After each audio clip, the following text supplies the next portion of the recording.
Hello and welcome to another episode of my narrated rolling, where I roll with my friends Jason and Gosha, and I analyze the footage mainly to teach myself. But if you're interested in some of these concepts and techniques, how I do them badly, or if I succeed, they might help you as well. So let's have a look at this one. We're going to focus on this roll here, where we started a bit of stand-up, and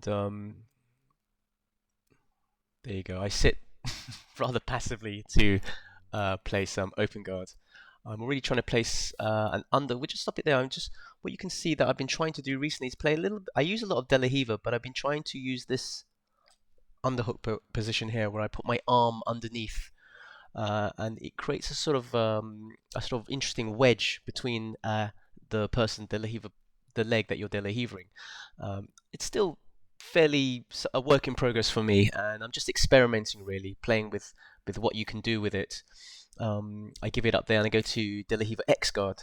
Jason's sitting back, and he's quite prone to sitting back, which I guess technically is kind of an attempt at a sweep on my favour, but I haven't got up yet, so I don't think it would be classed as a sweep. In any case, he sits back, so I can't really pull him into my guard. I'm used to that. At the same time, you can notice he's working the lapel, so he wants to feed that either under my leg or under his leg. Again, I'm aware that we roll with each other week in, week out. We know what our sort of favourite little moves are. I've got a sort of, not quite sure, I've got a sort of reverse De La Riva here with my left leg underneath his leg. But with Jason's legs crossed like that, I can't really get a sweep on or sort of invert for a Kiss of the Dragon. So really it's just a matter of grip fighting and just seeing who can unbalance the other, really. I'm disengaging there, but I've got hold of one sleeve and a collar, sleeve and collar, always good. If in doubt, grab a sleeve and collar from open guard here. We're both sitting, so quite neutral. Jason changes the level, stands up, so now it's a matter of playing some grilled chicken here. I present my leg as a sort of tease, a bait, but really it's just so I can make a connection. So once he commits to grabbing my ankle, I grab his ankle back, and then we can start playing some open guard, and he's trying to figure out how to pass my guard. And it's the sort of a chicken and mouse game, chicken and egg game, cat and mouse game that we have. He's trying to figure a way past because, of course, whichever way direction he goes, I'm prepared for it and I can twist my body accordingly. I get a little sweep. What's that? Sorry, I missed that. I was too busy talking. Let's see. So he squares up. I grab both ankles and we do the silly sweep, which is nice. I've caught that on Jason a couple of times. I'm sure he'll thank me for mentioning that to him.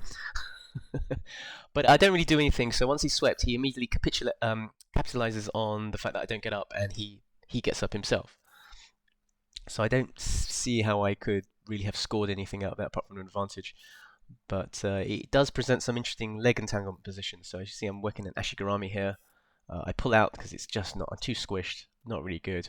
Again, a good old collar grip, sleeve and collar grip gets me out of trouble a lot of times. Now I'm putting my foot on his biceps, or weird opposite sleeve spider guard that I like to use.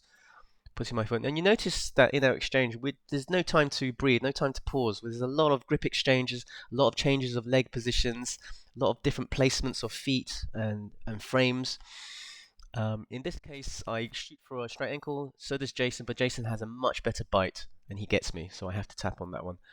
I don't mind looking at my mistakes. So let's go back to where the mistake was. So we're in this neutral position here, and I've got my foot on his shoulder here, which pushes him away. By pushing him away, it exposes his leg on this area, and I can peel back for the finish. But what also happens is it does expose my foot. Jason's aware of that, and he catches me fairly early on there when he knows I'm shaping up for a straight ankle. He also does the same thing with his foot there. He's putting his foot underneath my armpit to extend me away, which gives him more leverage here. So he shapes around. Now he's got, let me see, I'm working same side footlock. He's working crossbody footlock, so he's going to get a stronger bite if he can just twist it the right way, which he does. It's almost like a belly down ankle lock. And you don't hear the audio, but I do. Yeah, I do yell. Ouch. So that was interesting. So that's that roll. There's we only do 3-minute rolls, so 2 sets of 3-minute rolls. Then we have a rest. The other person comes in this case Gosha, and then we do another 3 minutes. So technically we're doing 6-minute rounds broken into half. After that we just sort of he does a. He knows that Jason does a figure four grip. It's a very interesting grip there. Some people prefer that, and I started using it myself and getting more results of it as opposed to the gi grip or the guillotine grip, straight ankle lock. All right, we'll move on to another roll where I get my own back with a straight ankle, and we'll have a look at that in a minute. So I'll just pause it there.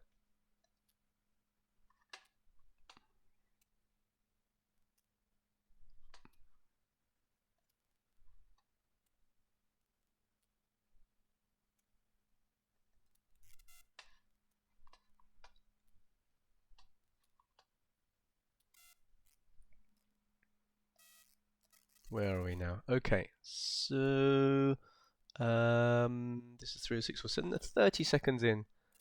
Let's have a look. So another round with Jason, and this time Jason pulls guard, and he gets a sort of knee shield open guard, and I underhook his leg. See how he's got the lapel wrapped around my leg?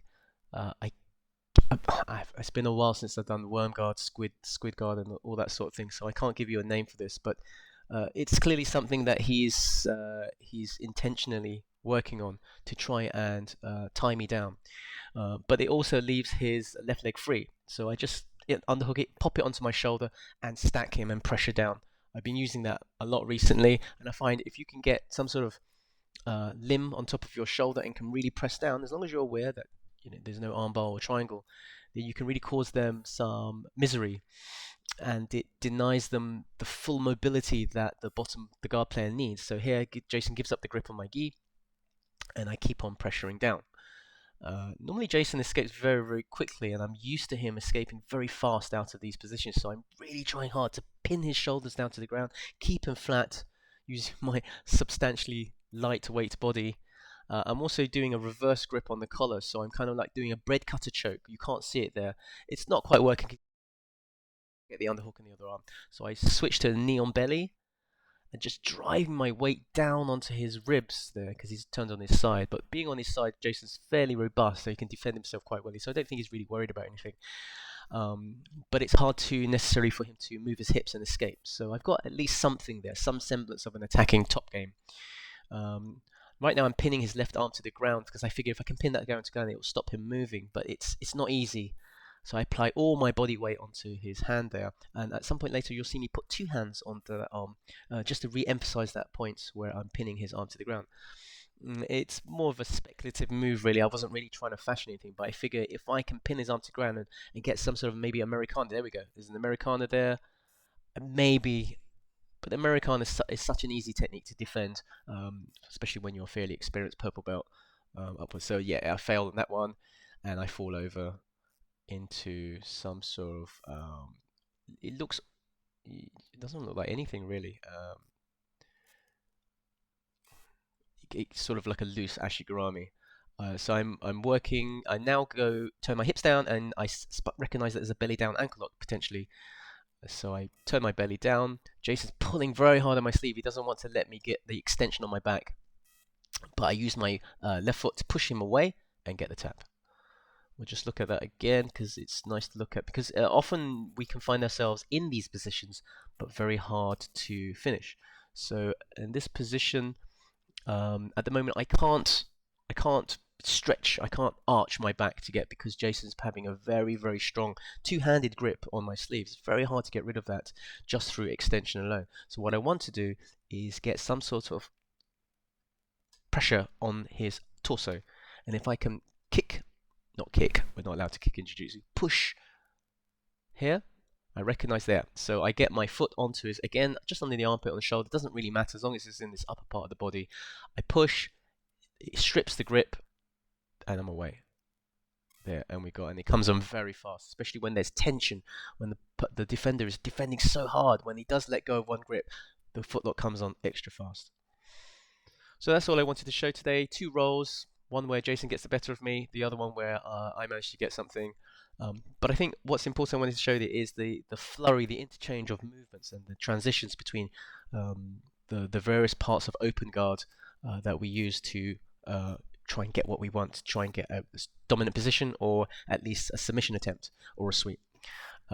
Thanks for watching. I'll show some more interesting. I've got a review coming up of K-Guard. I've been using K-Guard a lot, So watch out for that, and see you all soon. Thanks a lot. Bye.